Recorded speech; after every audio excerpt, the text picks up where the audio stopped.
A vida está esperando a minha decisão. Não é que você vai poder escolher, você tem que escolher, né? Ou como diria o filósofo, somos condenados a ser livres. E aí acontece alguma coisa muito interessante. O indivíduo que tem uma alternativa existencial, ela poderá não ser boa.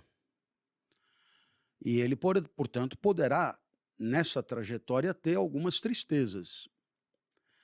Mas ele fez a economia de um afeto muito desagradável de sentir, que é o que o pessoal chama de angústia existencial, que é você saber que tem que escolher e não saber direito que procedimento adotar para fazer uma boa escolha, né, na sua mente. Então você tem medo de se arrepender, você tem medo de errar. Você concordará comigo, você que está me ouvindo, quem tem, por conta do dinheiro, dois caminhos possíveis, tem mais liberdade existencial do que quem tem um só. Mas não é necessariamente mais feliz, sobretudo se esses dois caminhos possíveis, eles tiverem valor aparente muito semelhante. E agora o que eu faço? Me caso ou compro uma bicicleta? Quem não pode comprar uma bicicleta, logo já sabe que vai se casar e já passa por essa etapa tão angustiante. Agora, se não forem duas alternativas, forem 550, porque numa sociedade como a nossa, as discrepâncias são tão brutais que haverá quem tenha, por conta dos recursos que são os seus, haverá quem possa passar a vida inteira cogitando possibilidades existenciais e sem perceber morreu, sem passar em revista todas as possíveis e acabou não vivendo, né?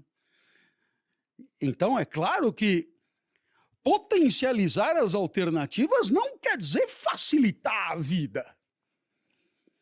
Pode, pelo contrário, querer dizer dificultar e muito a vida. Porque se você não tem grana para ir morar em Estocolmo, você fica aí e essa hipótese desaparece da sua mente. Agora, se você tem condições para ir morar em Estocolmo, já é um problema. Fico aqui ou vou morar em Estocolmo? E você ganhou um problema que te foi trazido de bandeja por conta dos teus recursos. Então, isso foi um primeiro ponto. O segundo ponto é a questão da inveja, né? Bom, a inveja é um sentimento, e foi bacana porque você terminou a tua pergunta, como é que eu faço para não senti-la, e, portanto, nesse sentido, você me facilitou muito, né? Quer dizer, de fato, a inveja é alguma coisa que se sente, ponto, né? Inveja é alguma coisa que se sente. Ponto número 2, é uma sensação ruim, portanto, como diria Spinoza, é uma paixão triste. É um sentimento desagradável de sentir. Então, vai dizer, tudo isso é óbvio. Pois é, mas eu me notabilizei por explicitar o óbvio, né? Sempre achei que a minha inteligência bem mediana exige ir degrau a degrau.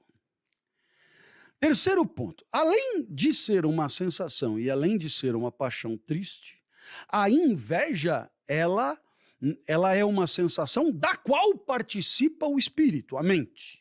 Ou seja, a inveja, ela tem a ver com o que passa pela sua cabeça. É diferente de você bater a canela na quina da cama.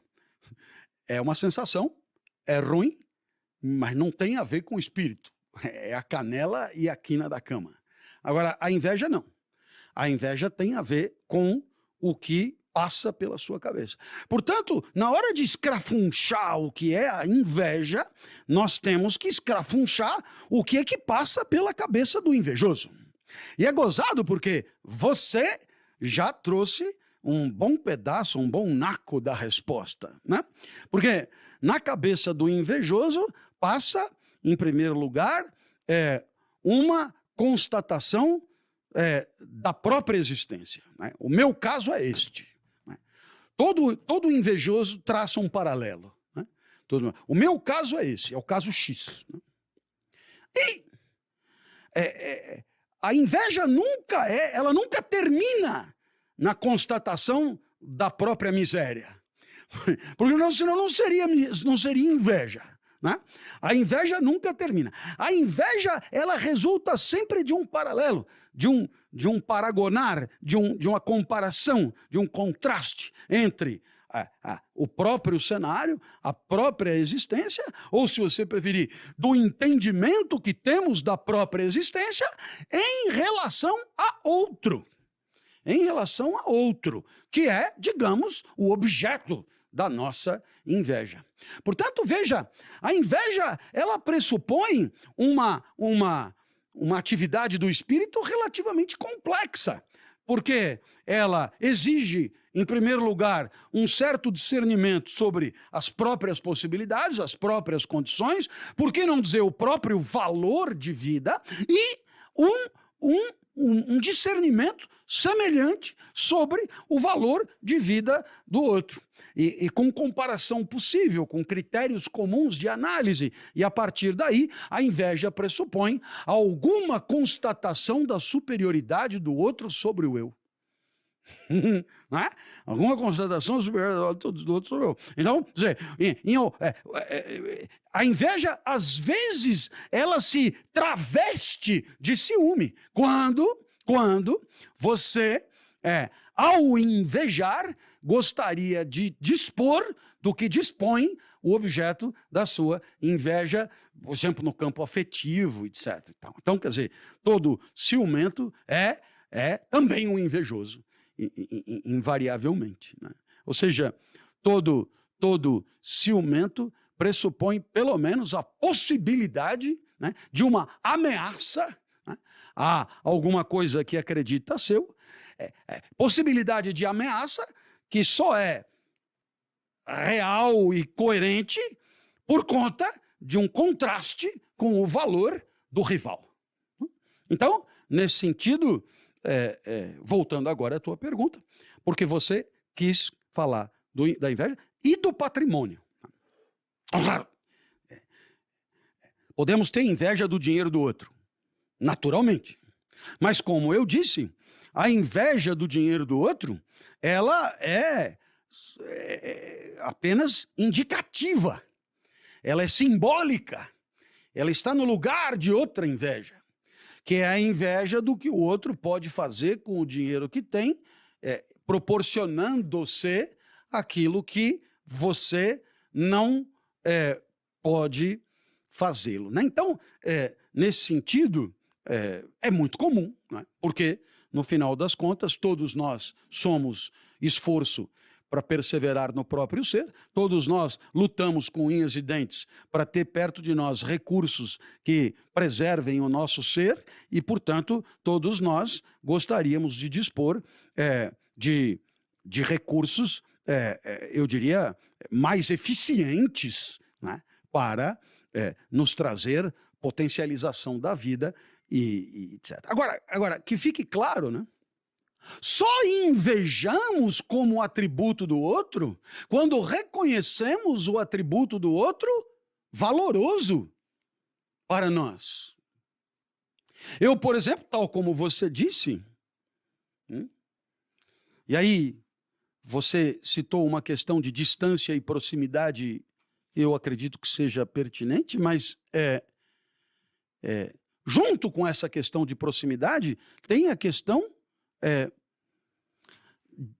de uma grade de valores que justifica a inveja. Quer dizer, eu, por exemplo, não tenho inveja, e aqui eu vou usar um exemplo, sei lá, eu não tenho inveja de um ciclista campeão.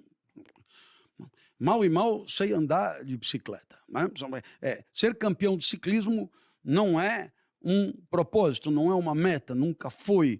E não que eu ache ruim, mas é irrelevante para mim.